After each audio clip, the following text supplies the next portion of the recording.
You're a wonderful audience. Let's meet our panel. First, she is one of the stars of the hit series ER, Julianna Margulies.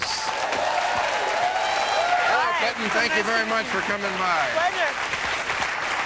He is a regular on The Tonight Show and plays to sold-out clubs and colleges across the country. Catch him at the Wiltern Theater in L.A. May 20th. Mr. Carrot Top. Hello, young man. Thanks for coming on. He co-starred with Arnold Schwarzenegger in True Lies, and his latest 9 months will be soon released. You all know this man, Mr. Tom Arnold. Hi, Bill. Hey, pal. How you doing, buddy? Good to see you. Long time. I know. You're doing good, though. You're doing well. Finally, an Emmy Award-winning journalist, the author of 7 books, including his latest, Perspectives, and the co-host, of course, of 2020, Hugh Downs. Right over here. Thank you, Hugh. Okay. Thank you. I'm so glad you all made it. You too. Look and see whose agent's on the phone right now. How did this happen? And he did that without a prop. That's the unbelievable thing. Okay. You're going to shout at me, but No. Let me ask you this question. Yesterday they arrested this guy, Nichols. Do you know the Nichols brothers, the vaudeville team who were involved in the Oklahoma bombing? You remember the Nichols brothers? Yeah. Okay, this guy, I remember when this happened, he said that he doesn't pay taxes. He didn't get a driver's license because he thinks that people who follow the regular rules of society, he calls them sheeple. Yeah, he's very clever. And he also his kids do not go to school. He took them out of school. My point is, kids are sheeple too. And do you have the right, if you are a nut, to take your kid out of school? And it's not just right-wing nuts. Hippies have done the same thing. They take their kids out of school. I mean, is that fair to the kid? There are Klan kids who don't go to school. You're a sheeple person. Yeah, I am. I think first of all, I don't think that I don't know if he's qualified to teach his children. I don't know what his resume is like. I assume he didn't go to college. I have a big suspicion he didn't to learn a teaching degree. But you know what? The whole point is that if people if they don't believe in the school system, if they don't believe in the public school system, maybe they should get more involved themselves in the system we have. I mean, there's a man that knows a little bit about chemistry, perhaps. I mean,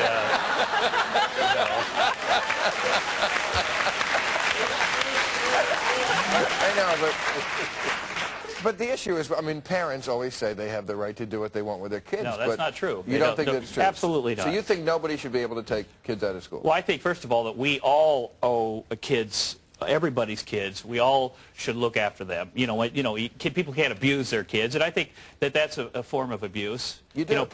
Teaching kids to hate and that's so you should force kids to go to school. Yes. Parent, school, if two parents are teachers and they want it and they're qualified and they know what they're doing, I think that's a different case. But if it's just to rebel against society and so forth, I think it's ridiculous. You think that society over parents? Well, actually, in a democracy, and we still have that here, however eroded the fringes may be, there's an agreed-upon set of rules that the community obeys. And these people who think that they're out to save society from the hated government forget that we are the government, And what do? How do they set about to save us all from the government? They bomb daycare centers. They bomb the people's children. I mean, this doesn't make sense. It's really literally insane. Right. He also, will not pay taxes and get a driver's license while he drives on a road that the government built. Right. If you don't want to do that, drive through the cornfield. It's also, I mean, obviously he's socially retarded, and what happens when you homeschool children is that they become socially retarded. They don't know how to interact with society. Well, I was taught at home, so right there tells you I was going to say. Yeah. But there is another side to it also, and the other side to it is that some public schools are threatening the lives of children. Kids are coming in with guns. They're not learning in school. They're learning how to defend themselves. Now, if I was living in a community where that was the public school system, where my kids, had to get searched in order to get in the building, it might be a different situation. But you I think may this think, Nichols well, guy would like that. I mean, they got guns and they're, you know, it's a hip happening place. Right, he spanked his kids for not playing with guns. Yeah, That's, okay, we have to take a break. We'll be back.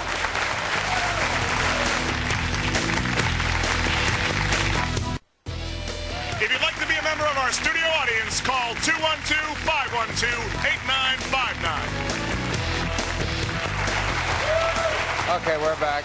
I think this is a perfect time to ask this question. You all know what Tourette syndrome is, right? Yeah. Tom, you've made a you've made a study of all sorts of weird stuff like that. But then I got a divorce, so I don't have to study it as much, you know. Yeah. I think she got the divorce. Oh, that's right. I seem to remember you trying to hang on. Anyway. Yeah, All right. oh, Bill. Oh, Bill. Anyway, you're a big movie star right now. Yeah, You don't need me or her. Yeah. Anyway. We identified something we called political Tourette syndrome because it seems like every other week somebody in the public eye, a politician, somebody who knows that the whole world is watching, says something remarkably stupid. Al D'Amato a couple of weeks ago did an impression talking in a Japanese accent. And he's not the only, I mean, a Dick Armey called Barney Frank Barney Fag. He didn't call him that. He was distraught talking about him, and he made a slip of the tongue. And that's different. You know what? That is different than Al D'Amato trying to be Howard Stern and do an impression of him. You think that's a slip of the tongue? This guy's mother said, she was 75. She said, in 75 years, nobody's ever mispronounced my name, Frank, to fag. Well, with a name like Dick, I mean, you know, he's got a lot of room to talk. But sorry. How are you? it was a Freudian slip. Yeah, but his mother is not a homosexual, I'm guessing, too. That's why I picked this seat. Yeah, go ahead. Freudian slips are possible. And the two psychiatrists were talking one time. One of them said, did you ever make a Freudian slip? And one of them said, yeah. He said, as a matter of fact, night before last I made one. He said, my mother-in-law was having dinner with us, and I had my mouth open to say, would you please pass the salt? And what I said was, you've ruined my life, you bitch.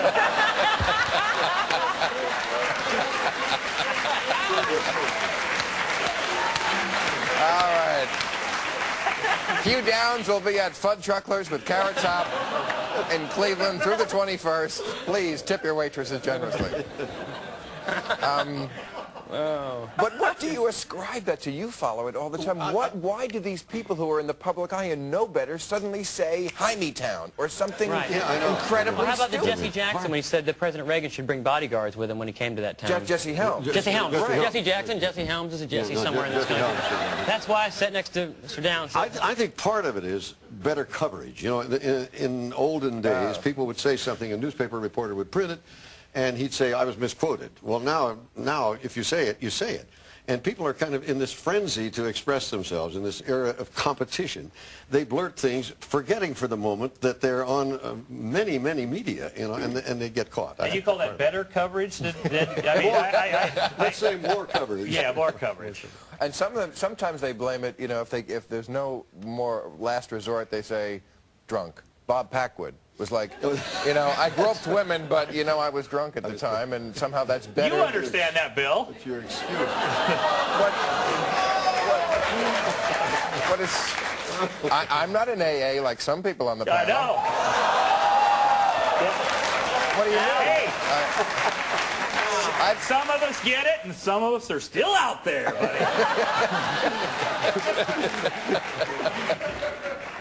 Really, you've never had one slip since you quit drinking? I mean, it took me a long time to quit, you know, but in 5.5 years I've been good. Let me... Back to it. Do you think, let me ask this, do you think when you're drunk, people say they blame it on the liquor, do you think you're more truthful when you're drunk Or that's just, they'll say, that's just the liquor talking. Does the liquor talk truthfully or less so? It depends on, you know, if you've had a couple drinks, sometimes it'll loosen you up a little bit, but if you're completely out of your mind, you go into the deepest, darkest part of your, you know, subconscious, but and I'm it's not. Is that where the truth is? Well, then we would all be hated by everybody, because deep inside of ourselves, we judge Leave everybody. yourself out of it. Just talk about I'd say, you know. But I think I don't drink, and I just went to my rap party, and it was a really interesting experience to be the only person there sober. And I don't drink not because I had a problem, just because I think I bartended too long. Yeah. But it was really interesting to see how everyone would come up to me, but normally I would never say this. I just had something to drink, and I just want to tell you. And so it just loosens you up. That's a great George Clooney impression. I'll tell you. All right, I have to take a break, and we'll be right back.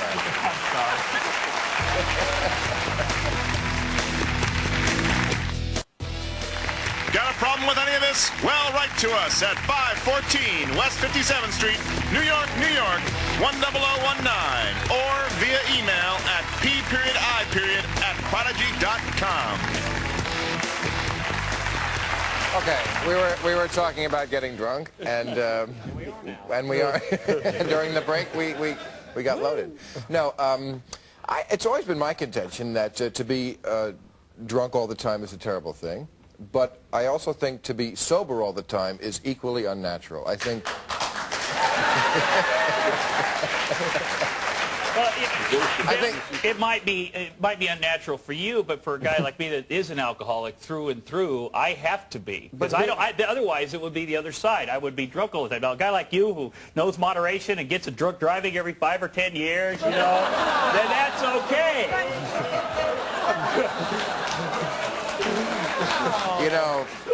You know that's a sore point with me. I am so sorry. Right. Okay. Well, then you drive me next time. I will drive you.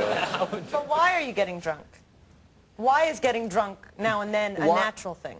Well, why did God put on the earth so many things to get us into a different reality? Why did he put funny mushrooms, marijuana, peyote? Are you saying that God made a mistake?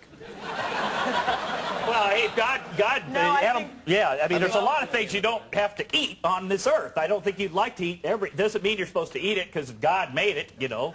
God also made animals. I don't know if you know this, Tom, but you don't usually eat pot. Well, actually, no, that's not true. Actually, that's not true. In Alabama, people actually dip with, they don't chew it, they just go, they chew marijuana. So you're saying God wanted people to smoke. That was his top priority. I hope they smoke and keep smoking. Why would he have made so many different kinds of mushrooms and then one kind that makes you laugh for 8 hours in a row?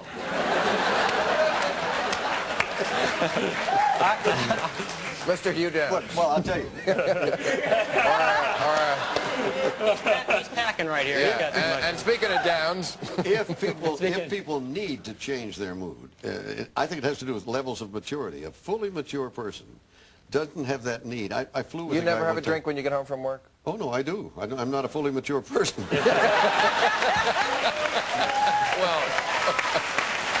Well, Hugh, I mean, you look fantastic, but what year is this going to happen? I mean, if it hasn't happened by now. No, some people get old without maturing. Like a piece of fruit can go from green to rotten without ripening.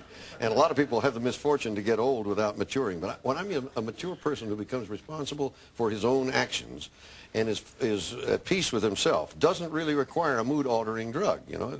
And he would feel worse with any alcohol. And I'm not saying, I don't have anything against alcohol. The only thing I have against drugs is that they're illegal. I don't care what. People could drink. Right, but people could drink. Not all drugs, Tom, are illegal. But marijuana, and you puff some reefer every now and then. I happen to know. I've been over to your house. I puffed it right in your face. I know, exactly. And the face of the woman who hates you. But it's okay if you do that. For me, it's okay if you have some drinks. It's totally okay. It's just me that's the problem. Yes. I can't do it. Right. You guys can. But you are not normal. You are not, like you say. You're right, I'm not. No, and that's okay. I'm not putting you down for that. I'm not normal. I know. I wish I was. But if you were, you probably would not be the enormous talent that you are. Well, No, I mean that. I mean, it's creativity is involved with that sort of thing. But it's not that all drugs are illegal. The government just has a list of drugs that are illegal. But Prozac. Are you in a militia or something, buddy? Are you telling me that? I mean, Prozac is made in a lab. I don't know where that's coming from. At least I know where mushrooms are coming from. Yeah. They're coming from the earth. I don't know who. They're coming from dung, cow dung that they grow out of. Cow dung, exactly. What could be more natural than cow dung? So does wheat. You think just fire some up then, Bill. So does wheat. Well, but you know what? Again, Tom, you don't fire up mushrooms. I said, yeah. That's your problem. You don't know how to get the drugs into your body. If you could do that, you'd be fine. All right, we have to take a break. We'll be back.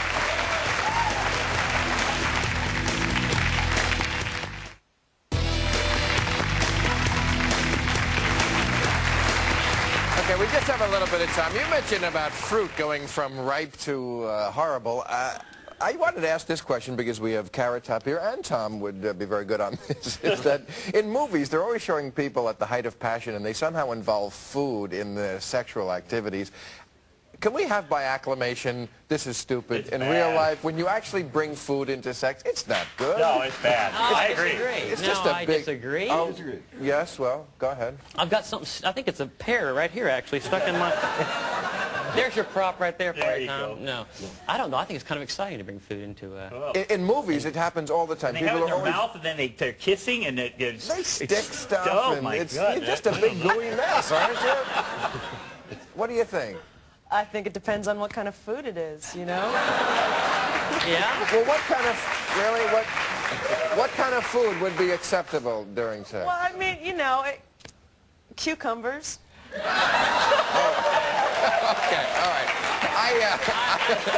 I thought we were assuming it was two people having sex. I see I was way off base there. Well, that hasn't come up in ER yet where they've had to remove one of those from somebody. Yeah. Figure out what happened. Well, on that classy note, I have to say thank you to my guest, Julianna Margulies, Tom Arnold, Hugh Downs, Carrot Top. See you tomorrow, our special Mother's Day show.